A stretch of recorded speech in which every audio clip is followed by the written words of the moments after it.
Chennai Thoraipakkam hotel ராஜ்பவனுக்கு அப்படியே ஆப்போசிட்டில் இருக்க ஹஃபா ஹட் ரெஸ்டாரண்ட்டுக்கு தான் இஃப்தார் பாக்ஸ் ரிவ்யூ பண்ணுறதுக்காக வந்திருந்தேன். இவங்க 499 ப்ரீமியம் குவாலிட்டியில் இஃப்தார் பாக்ஸ் ப்ரொவைட் பண்ணிட்டு வராங்க.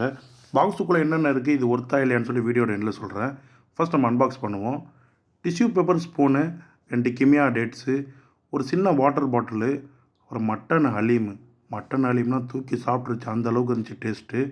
அடுத்தது ஒரு பீஸ் சிக்கன் போட்ட சிக்கன் பிரியாணி. குவான்டிட்டி தாங்க கம்மி, குவாலிட்டியில் எந்த ஒரு காம்ப்ரமைஸும் இல்லை. அடுத்தது ஒரு பீஸ் பரோட்டா, 2 பீஸ் சிக்கன் போட்ட சிக்கன் கிரேவி. நல்லா வெந்திருந்துச்சு, சாப்பிடவே ரொம்ப அருமையாக இருந்துச்சு. அடுத்தது நோம்பு கஞ்சி.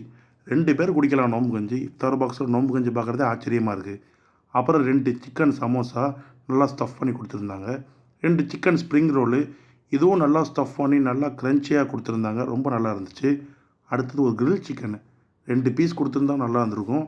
ஆனால் கொடுத்த காசுக்கு ஒரு பீஸ் தான் வரும். ஏன்னா டேஸ்ட்டு சூப்பராக இருந்துச்சுங்க. அடுத்தது இவங்களுடைய ஃப்ரூட் சாலடு. எப்போதும் போல் எல்லா இடத்துலையும் இருக்க மாதிரி தான் ஃப்ரூட் சாலட் இருந்துச்சு. ஓகேவாக இருந்துச்சு. அடுத்தது குலோப் ஜாமுன். ரொம்ப எதிர்பார்த்தேன், ஆனால் டேஸ்ட் நார்மலாக தான் இருந்துச்சு. ஓகே. இந்த இஃப்தார் பாக்ஸை உங்களுக்கும் ஆர்டர் பண்ண தோணுச்சுன்னா வீடியோவிலேயே நான் வந்து கான்டாக்ட் டீட்டெயில்ஸ் போடுறேன். ஆர்டர் பண்ணி வாங்கிக்கலாம். 499 எனக்கு ஒர்த்தாக தோணுச்சு. உங்களுக்கு ஒர்த்தாக தோணுச்சா இல்லைன்னு சொல்லி மறக்காமல் கமெண்ட் பண்ணுங்கள். அப்படியே அதிரே பேரை ஃபாலோ பண்ணிடுங்க.